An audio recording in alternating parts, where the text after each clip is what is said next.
Jadi memang semuanya saya jalankan untuk memperjuangkan anak saya ini semuanya secara konstitusional. Saya perjuangkan.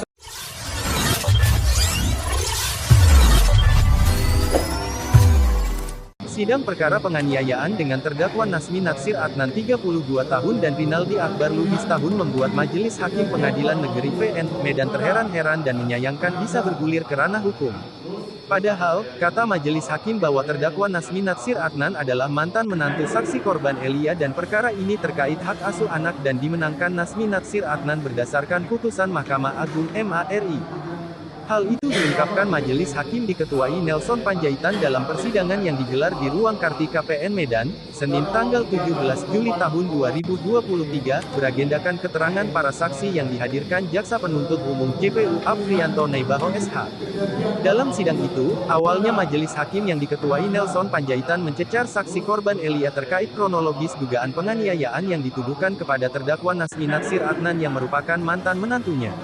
Di hadapan Majelis Hakim, saksi korban Elia mengaku kedua terdakwa yakni, Nazmi Natsir Adnan bersama Rinaldi Akbar Lubis melakukan pemukulan terhadap dirinya Senin tanggal 18 Januari tahun 2023, sekitar pukul 19.30 waktu Indonesia Barat, di Jalan Manunggal nomor 02, Kelurahan Denai, Kecamatan Medan Denai, Kota Medan.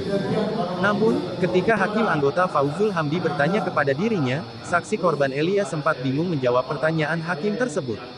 "Berapa kali tangan Anda dipukul?" tanya Hakim anggota Fauzul Hamdi. Menjawab hal itu, saksi korban Elia mengaku tidak ingat. "Saya tidak tahu berapa kali mereka memukul saya," kata saksi korban Elia. Mendengar perkataan saksi korban Elia, Hakim pun kembali bertanya, "Saya tanya kepada saudara, kenapa Anda dipukul? Apakah untuk melepas anak yang Anda gendong, atau karena menyakiti Anda?" tanya Hakim Fauzul Hamdi lagi. Saksi korban pun menjawab pemukulan itu dilakukan terdakwa Nazmi dengan tujuan agar anak yang digendongan saksi bisa terlepas darinya.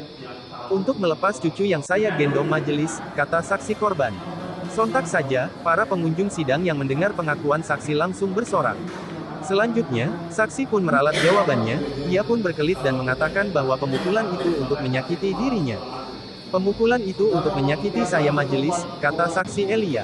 Ketika ditanya, apakah saksi korban mengetahui penyebab dirinya dipukul, saksi Elia mengatakan bahwa kasus ini berawal dari hak asuh anak. Kemudian, Majelis Hakim yang diketuai Nelson Panjaitan mengatakan apa haknya saksi korban menahan anak tersebut. Padahal, yang mengambilnya merupakan ayah kandungnya yang diketahui Mahkamah Agung, sudah memutuskan hak asuh kepada terdakwa. "Saya tidak punya hak memberikannya, karena cucu saya ini dititipkan ibunya kepada saya yang mulia. Karena pernah cucu saya dibawa selama 6 bulan, ucap saksi korban Elia. Mendengar itu, Hakim anggota Fauzul Hamdi pun bertanya, "Sudah berapa lama terdakwa tidak bertemu dengan anaknya?" Saksi Elia pun menjawab sudah 3 tahun. "Pantas saja terdakwa melakukan itu, sedangkan anak Anda saja, mantan istri terdakwa tidak bertemu 6 bulan sudah ribut. Ini, terdakwa tidak bertemu selama 3 tahun, wajar saja dia mau mengambil anaknya," cetus Hakim Fauzul Hamdi. Selanjutnya, Hakim Ketua Nelson Panjaitan pun menyayangkan jika kasus ini bisa sampai ke pengadilan yang seharusnya bisa diselesaikan dengan baik-baik. "Putusan pengadilan hak asuh sama terdakwa, kenapa kamu tidak memberikannya? Ini anak terdakwa juga. Jangan ego kalian saja yang dibawa. Kasihan anak itu. Kamu saksi, seharusnya bertindak lebih bijaksana karena dengan adanya kasus ini, kasihan buat anak mereka," ujar Hakim Nelson Panjaitan. Selanjutnya, saksi Laila yang juga dihadirkan terus berkelit ketika disinggung keterangannya di BAP kepolisian. Ia menegaskan bahwa BAP itu tidak benar. "Anda jangan berbicara saja, dengarkan dulu. Jangan asal menjawab saja. Belum selesai ditanya Anda selalu berbicara," tegas Hakim anggota Fauzul Hamdi. Lalu, Hakim Ketua bertanya kepada saksi Laila, "Ada berapa orang dalam mobil tersebut?" "Kalau dalam keterangan saudara di BAP ada 5 orang, mana yang benar 5 atau 4 orang?" tanya Hakim. "4 orang majelis. Saya tidak tahu itu di BAP, kenapa bisa berubah jadi 5? Saya pun tidak tahu kenapa bisa berubah," kilas saksi.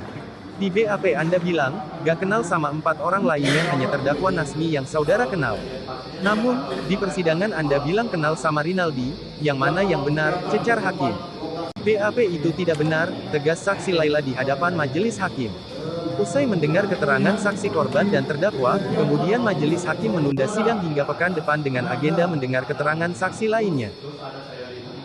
Sidang tadi bang, izin bang tadi abang bahwasanya telah berniat baik untuk ke mantan mertua bang tadi sedikit bang terkait anak itu bang. Iya, alhamdulillah tadi fakta-fakta persidangan dari saksi-saksi yang ada kita sama-sama ketahui, terbuka semua fakta-fakta persidangan yang ada. Yang pada intinya di dalam posisi ini saya hanya berjuang untuk anak saya. Dalam posisi ini saya bukan bandar narkoba, saya bukan pembunuh, saya bukan perampok. Tetapi saya di sini hanya untuk memperjuangkan putri kandung saya. Malah saya yang dituduh penculikan anak, seperti tadi juga kita saksikan fakta-fakta persidangan. Dan malah juga saya hampir diamuk massa, tapi saya yang ditahan. Tapi tidak apa-apa, saya menghormati proses hukum yang ada. Namun begitu, saya juga minta keadilan. Karena negara Indonesia menjaga anak-anaknya, menjaga anak-anak bangsa Indonesia, yaitu dengan Undang-Undang Perlindungan Anak Nomor 7A, yang mana menyebutkan setiap anak Indonesia berhak untuk bertemu dengan orang tuanya, berhak untuk diasuh dan dibesarkan oleh orang tuanya. Negara menjamin itu. Orang tua bukan hanya ibu, bukan hanya ayah, tetapi orang tua adalah ibu dan ayah. Nah, di posisi ini anak saya adalah anak bangsa Indonesia. Negara sudah menjamin hak itu terhadap anak saya. Dan saya sudah melaporkan ini di tahun 2020 Agustus di Polda Sumatera Utara, tapi sampai detik ini juga belum ada tanggapan. Begitu juga karena saya merasa diduga ada perkara yang diselewengkan, saya menduga. Yang namanya menduga perlu dibuktikan. Inilah dibuktikan di pengadilan. Nah, saya juga membuat laporan karena saya yang dituduh difitnah, saya memperjuangkan anak saya yang malah dipenjara, saya yang mau diamuk massa, saya juga melaporkan ini ke Polrestabes Medan. Yang dilaporkan siapa bang? Kapolsek Medan Area. Yang saya laporkan adalah mantan mertua saya dan adik mantan mertua saya tadi. Yang tadi menjadi saksi korban? Yang menjadi saksi korban. Namun begitu, saat di Polsek Medan Area sama-sama split, saya yang duluan lapor, tetapi saya yang dilimpahkan ke Polrestabes, dan malah mereka yang terakhir lapor tetap di Polsek. Itu tidak apa-apa, yang penting tetap ditangani oleh sesama institusi, hanya berbeda, hanya di tingkatan yang berbeda. Namun, sampai detik ini pun di Polrestabes belum ada dilimpahkan ke pengadilan, atau belum ada tindak lanjutnya di pengadilan. Sedangkan saya sudah ditahan sebulan lebih di rutan Tanjung Kosta. Saya hanya meminta kepada sebagai warga negara, dan saya mempunyai hak terhadap warga negara Indonesia, saya meminta kepada penegak hukum, terutama penegak hukum itu adalah institusi Polri, dalam hal ini Kapolri, dalam hal ini Kapolda, dalam hal ini Kapoltabes. Saya membutuhkan keadilan untuk itu. Karena ini bukan untuk saya, tetapi ini adalah untuk anak saya, yang mana saya sebutkan tadi, anak saya adalah anak dari bagian bangsa Indonesia yang dijamin oleh negara Indonesia dengan undang-undang yang ada. Kalaulah kepada penegak hukum, saya tidak mendapat keadilan, kepada siapa lagi saya harus mengadu di negeri ini? Karena negara yang menjamin tadi, institusi Polri adalah bagian dari negara, saya mohon kepada keadilannya, baik yang saya laporkan di Polda maupun di Poltabes, untuk juga mendapat keadilan tersebut, yang mana itu juga belum ada tindak lanjutnya. Tetapi saya yang dituduh culik anak, saya memperjuangkan hak anak saya yang saya langsung dititipkan oleh negara. Hak asuh menang kepada saya. Negara langsung mengamanahkan kepada saya dengan putusan Mahkamah Agung yang sudah berkekuatan hukum tetap untuk anak saya diasuh oleh saya. Jadi apa? Pengadilan Mahkamah Agung dilangkahi. Institusi Polri juga nggak berjalan.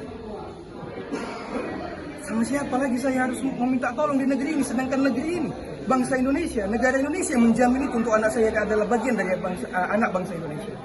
Saya hanya minta keadilannya. Tadi fakta persidangan katanya yang 3 tahun itu pasca putusan Mahkamah Agung atau gimana? Sampai detik ini saya tidak pernah bertemu dengan anak saya sama sekali.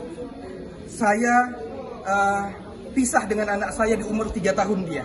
Sekarang anak saya sudah umur 6 tahun. Saya tidak tahu panjang rambutnya semana sekarang.